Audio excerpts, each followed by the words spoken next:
اعوذ باللہ من الشیطان الرجیم بسم اللہ الرحمن الرحیم۔ ڈیئر 9th کلاس اسٹوڈنٹ، السلام علیکم۔ آج جو ہمارا ٹاپک ہے وہ ہوگا، چونکہ ہم جو اس وقت پڑھ رہے ہیں وہ ہے Nazism and the rise of Hitler. تو yesterday we discussed about the World War first and its effect on the Germany.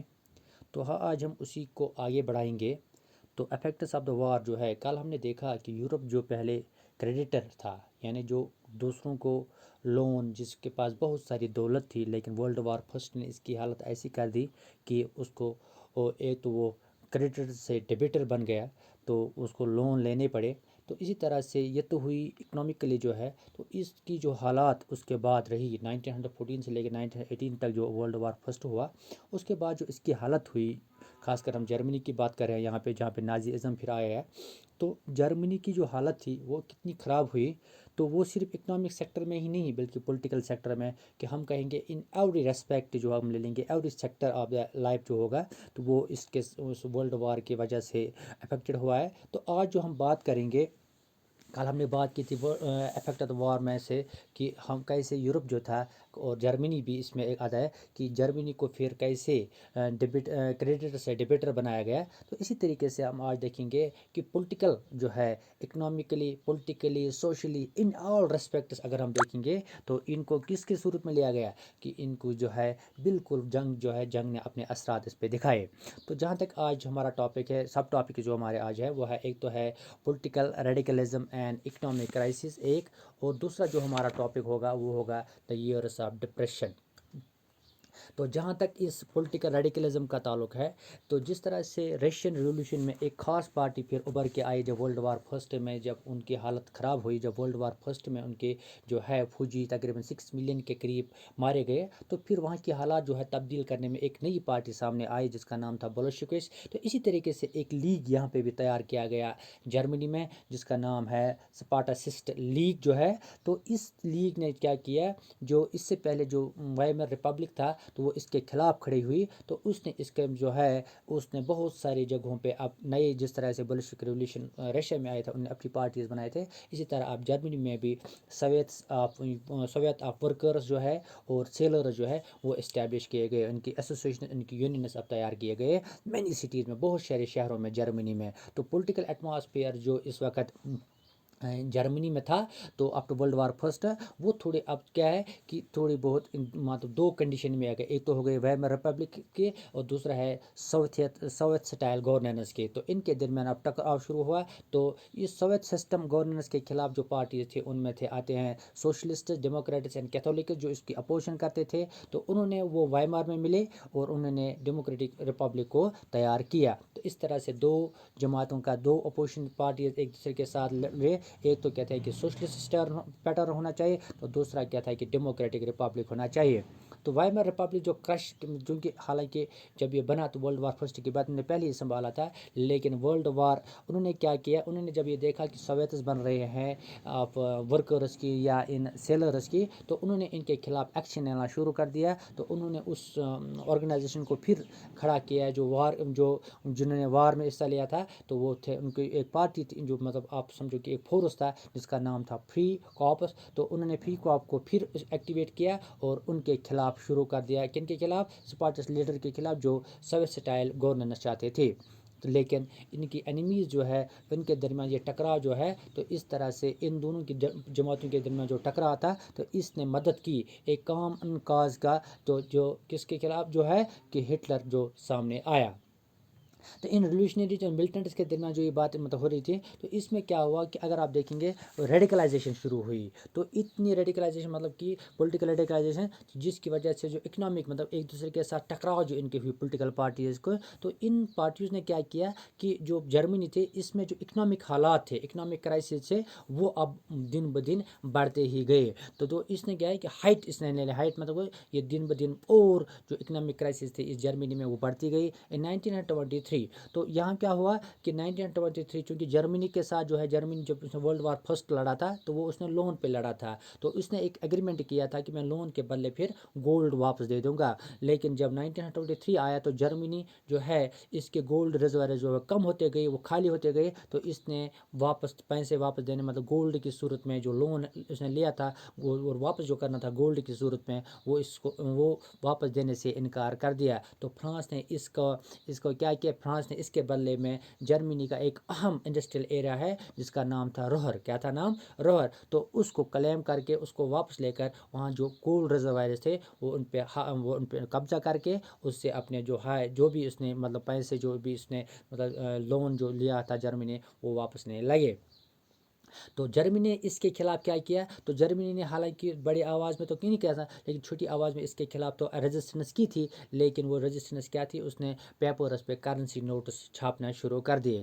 لیکن اس نے اتنے نوٹس چھاپے جن کی وجہ سے جو ان کی سرکولیشن ہے وہ سرکولیشن کی وجہ سے ان نوٹوں کی جو ویلیو ہے وہ کم ہوتی گئی، ٹائم کے ساتھ ساتھ اس کا ویلیو کم ہوتی گئی. تو پہلے اگر آپ نے دیکھا ہوگا اپریل میں جو اگر جس کو ہم کہتے ہیں جرمنی مارک جس کو ہم کہتے ہیں، تو جرمنی مارک کا جو ویلیو تھا وہ ڈالر کے مقابلے میں صرف 24,000 تھا مطلب اپریل میں. پھر یہ جولائی میں 3,53,000 تک پہنچا.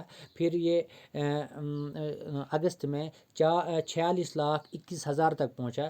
پھر یہ ستمبر میں 98 لاکھ کے، پھر وہ ٹریلینز میں چلا گیا. تو کہا جاتا ہے کہ جو ہے یہ اگر کوئی روٹی لینے کی بات کی جائے یا کچھ ایسی کی بات کی جائے تو کہا جاتا ہے کہ اتنے ریزروائرز مطلب اس کا ڈیویلیو ہو گئی، اس پیسہ جرمنی کا مارک کا جو مطلب کرنسی تھی وہ اتنی ڈیویلیو ہو گئی کہ ٹریلینز میں. کہا جاتا ہے کہ اگر کسی انسان کو کسی پیسے کی ضرورت ہوتی یا کچھ ایسی چیز کی مطلب کسی روٹی کی ضرورت ہوتی تو اس کو مطلب ٹھیلے میں پیسے لے کر جانا پڑتا تھا اور وہاں سے وہ ایک چھوٹی سی روٹی کا ٹکڑا لاتا تھا. یعنی کہ کاٹ مطلب ہوتا ہے یہاں پہ اگر ہم لے لیں گے ایک ریڑے کی صورت میں آپ لیں گے، ایک ریڑھ کی صورت میں آپ لیں گے، تو اس طرح سے جو ہے تو اتنی کولیپس ہوئی. اور اس کے ساتھ ساتھ اس کا جو کرنسی ویلیو جو ہے وہ ختم ہوتا گیا. لیکن گڈس کا ویلیو جو ہے، جو اناج کا ویلیو ہے وہ دن بدن اور بڑھتا گیا.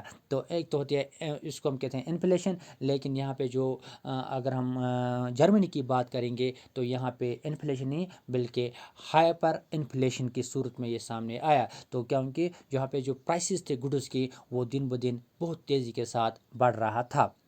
لیکن آخرکار امریکہ جو ہے وہ سامنے آیا، اس نے انٹروین کیا اور جرمنی کو اس کرائسس سے باہر نکالا ایک پلان کے تحت، جس پلان کا نام تھا ڈیوس پلان. تو انہوں نے ان کے ٹرمز جو کنڈیشن ہے اس کو تھوڑا آسان کیا اور فائنانشیل برڈن جو جرمنی پہ تھا وہ اس کا تھوڑا بہت کم ہوا. یہ تو ہوئی بات اس پیریڈ کی.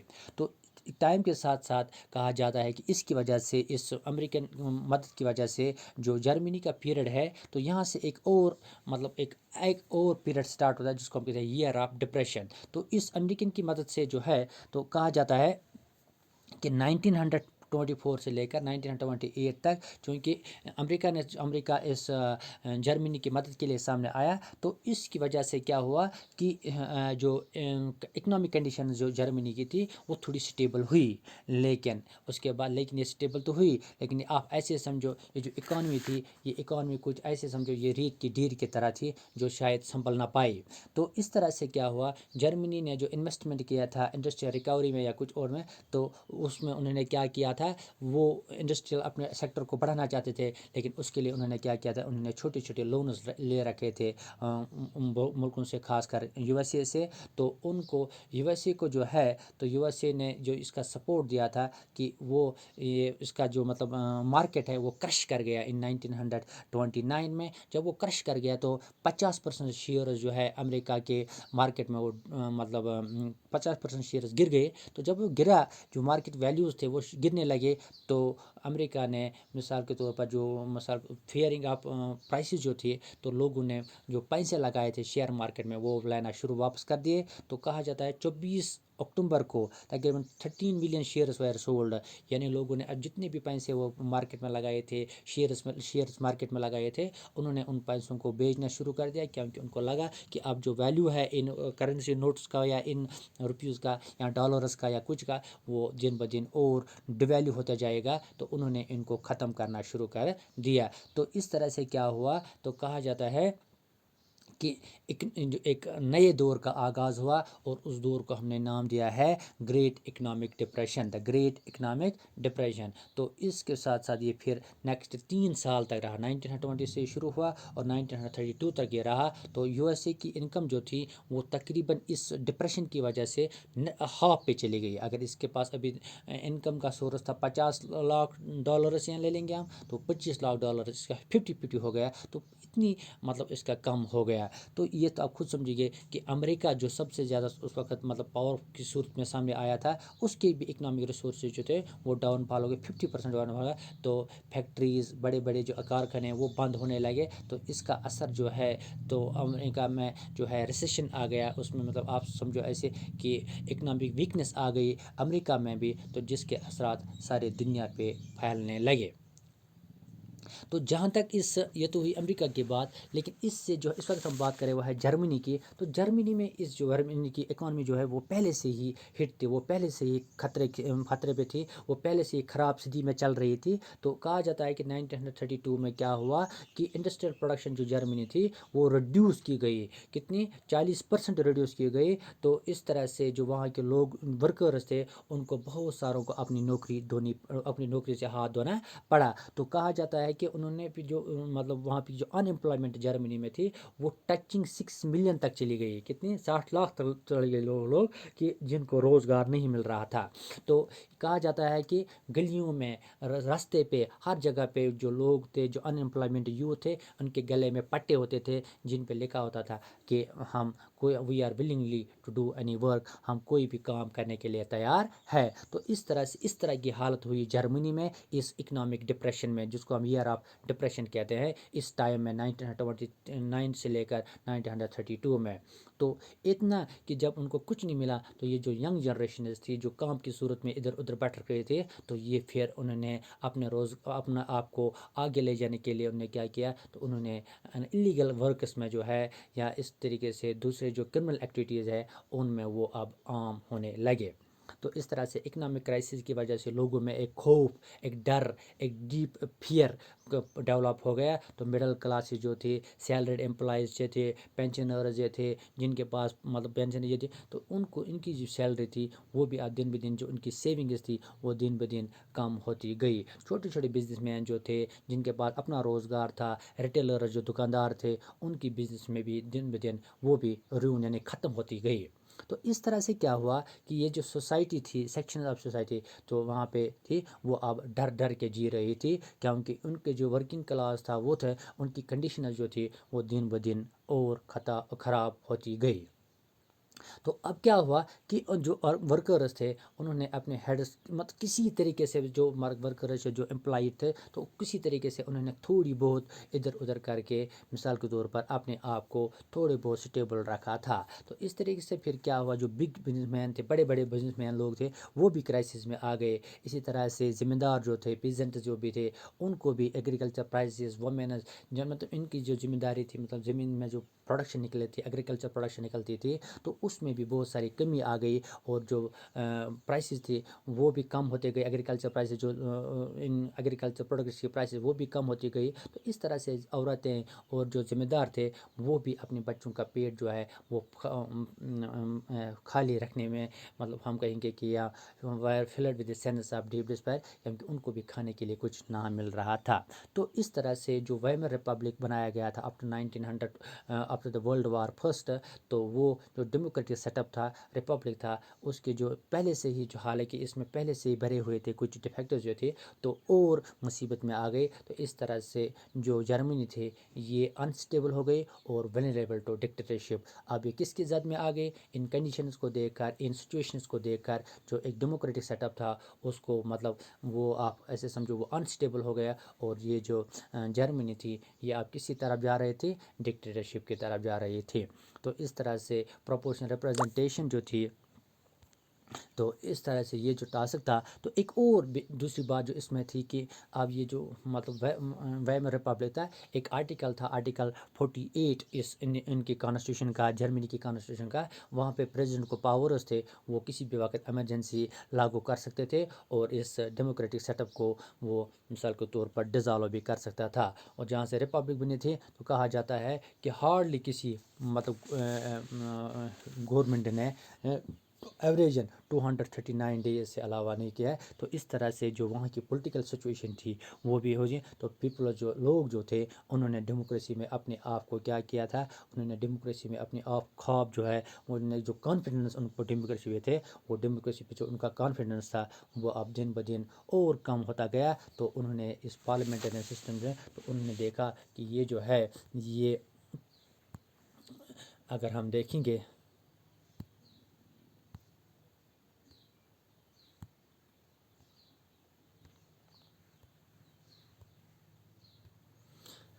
تو اس ڈیموکریٹک سیٹ اپ پہ انہوں نے کیا کیا، وہ اس ڈیموکریٹک سیٹ اپ سے بہت پریشانی تھے. تو اس طرح سے جو ہے پارلیمنٹرین سسٹم سے ان کا جو مطلب اعتماد ایک تھا ان پہ، وہ اعتماد وہ کھو بیٹھے. تو اس طرح سے ڈیموکریٹک سیٹ اپ جو ویمر ریپبلک تھا، جس نے جنم لیا تھا 1914 سے لے کے 1918 تک جب ورلڈ وار ہوا تھا، اس کے بعد اس نے جنم لیا تھا. اور ایک ڈیموکریٹک سیٹ اپ تیار کیا جا رہا تھا، ایک ڈیموکریٹک سیٹ اپ کی تھا، ایک گورنمنٹ تیار کی جاتی تھی جرمنی میں. وہ اس نے اس کانفیڈنس کو لوز کیا لوگوں کے اندر. تو لوگوں جو ہے لوگوں کو اس ڈیموکریٹک سیٹ اپ کی بہت زیادہ تسلی ہو گئی. تو اس طرح سے لوگوں نے اپنے آپ کو اس سسٹم سے دور رکھا اور ایک نئے سسٹم کا جنم ہوا جس کا نام ہے رائز آف ہٹلر، جو ہم نیکسٹ ٹاپک میں انشاءاللہ پڑھیں گے. تب تک